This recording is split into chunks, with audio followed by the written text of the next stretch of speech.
नमस्कार मित्रों, मैं हूं डॉक्टर संतोष मानव। एक बार लगा था कि मोदी सरकार का विस्तार या मोदी सरकार में फेरबदल गूलर का फूल हो गया है।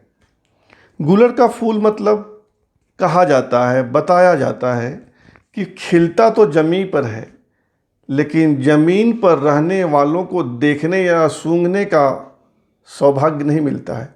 गूलर का फूल खिलते ही स्वर्ग चला जाता है। स्वर्ग, हेवन।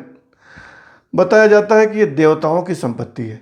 तो एक बार लगा था कि मंत्रिमंडल का विस्तार गूलर का फूल हो गया है, लेकिन ऐसा हुआ नहीं।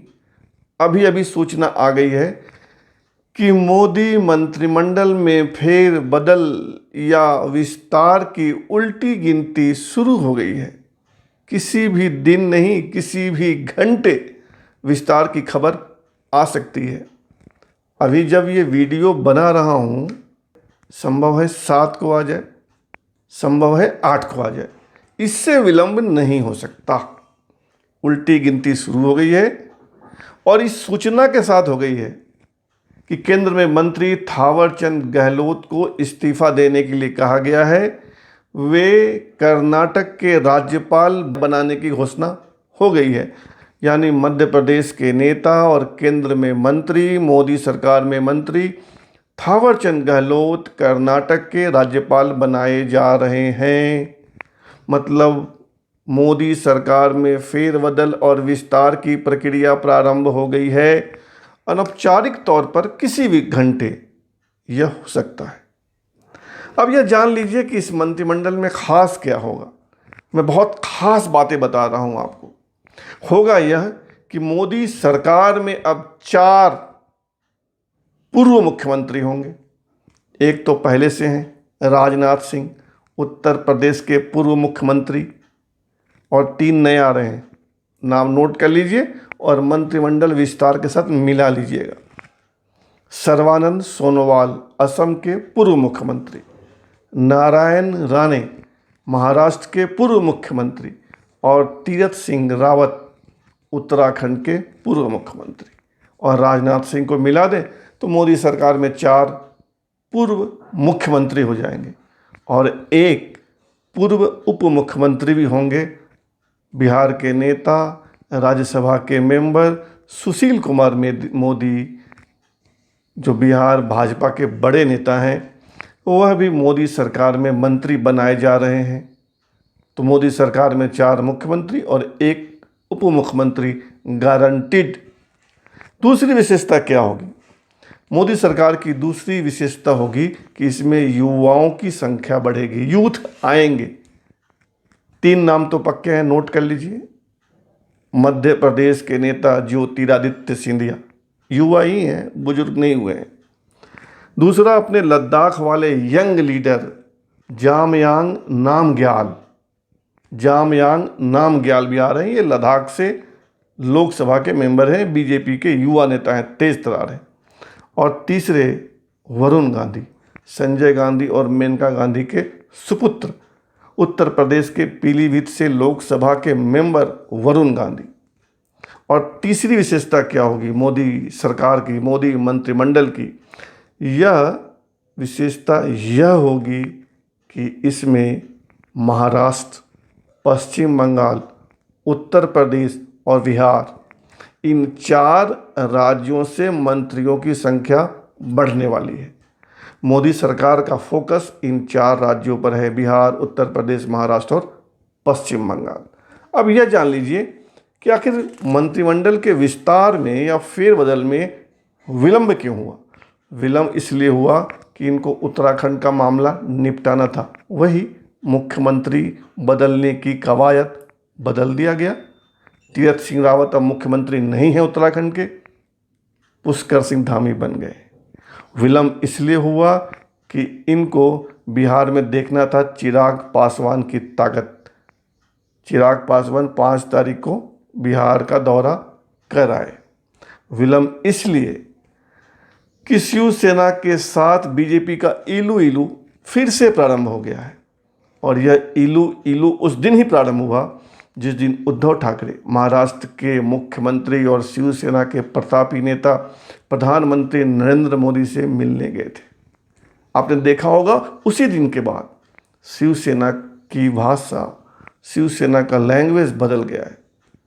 हमेशा कड़ा बोलने वाले, कठोर बोलने वाले संजय राउत मीठा मीठा बोलने लगे हैं।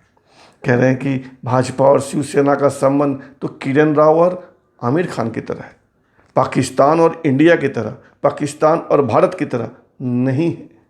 संजय राउत कभी देवेंद्र फडणवीस से मिल रहे हैं, कभी एक और नेता है महाराष्ट्र बीजेपी के आशीष शेलार, उनसे मिल रहे हैं। यानी कुछ न कुछ खिचड़ी पक रही है।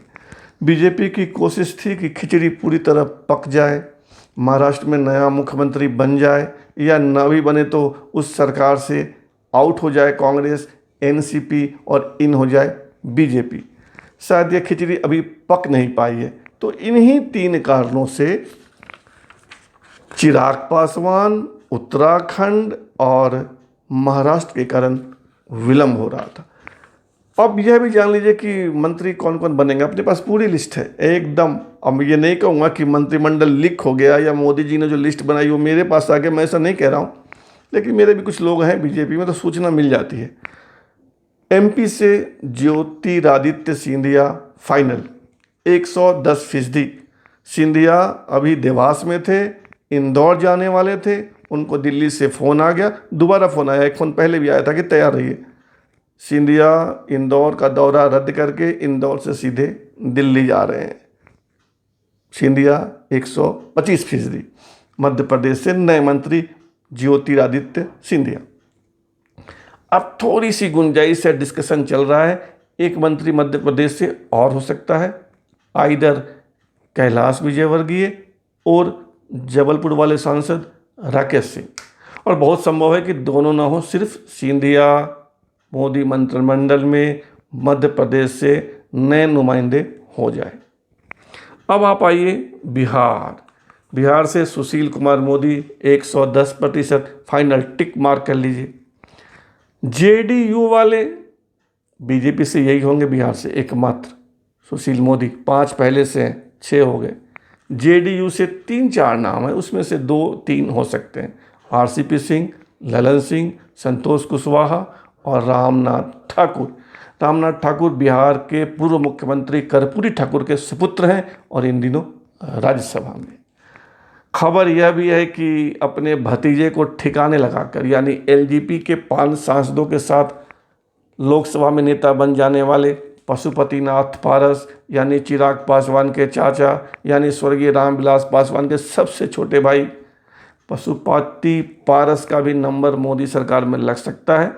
यानी चिराग देखते रह जाएंगे और पशुपतिनाथ पारस महफिल लूट ले जाएंगे। छोड़िए, अब यूपी आइए। यूपी से भी सारे नाम लगभग फाइनल हो गए हैं, सूचना आ गई है, तय है। अनुप्रिया पटेल मिर्ज़ापुर से सांसद, वरुण गांधी पीलीभीत से सांसद, रामशंकर कठेरिया आगरा से सांसद, रीता बहुगुणा जोशी प्रयागराज से सांसद, और कच्ची सूचना है 90% मान लीजिए राज्यसभा के मेंबर जफर इस्लाम, यह भी हो सकते हैं। महाराष्ट्र से नारायण राणे फाइनल, और एक और की गुंजाइश है, उसमें कोई हो जाए, उदयन राजे हो जाएं, हिना गावित हो जाएं, पूनम महाजन हो जाए, इस 3 में से कोई एक, या सिर्फ नारायण राणे। उत्तराखंड से तीरथ सिंह रावत फाइनल, दूसरा नाम अनिल बलूनी का है। कर्नाटक से प्रताप सिन्हा फाइनल। पश्चिम बंगाल से जगन्नाथ सरकार, नीतीश प्रमाणिक और शांतनु ठाकुर, तीनों लोकसभा में हैं, इसमें से कोई 2 फाइनल। दिल्ली आइए, साहब सिंह वर्मा के सुपुत्र प्रवेश साहिब सिंह वर्मा या मीनाक्षी लेखी में से एक। मोदी मंत्रिमंडल में अभी 53 सदस्य हैं, 53। 2 का निधन हो गया, रामविलास पासवान और सुरेश आंगड़ी। 2 पार्टियां एनडीए से अलग हो गई, शिवसेना और अकाली दल। इसलिए अकाली दल की हरसिमरत कौर बादल ने इस्तीफा दे दिया और शिवसेना के अरविंद सावंत ने इस्तीफा दे दिया। जब 30 मई 2019 को मोदी शपथ लिए थे उस दिन 57 मंत्री थे, 2 का निधन हो गया, 2 अलग हो गए, यानी अभी 53 मंत्री हैं और 28 की गुंजाइश है। कुल मिलाकर 81 मंत्री हो सकते हैं। बहुत संभव है कि 2-4 तो मोदी जी खाली रखेंगे, तो 24-25 मंत्री अभी और मोदी मंत्रिमंडल में शामिल हो जाएंगे। आज हो जाए, कल हो जाए, परसों हो जाए, और संभव है 2-3 का पत्ता कट जाए।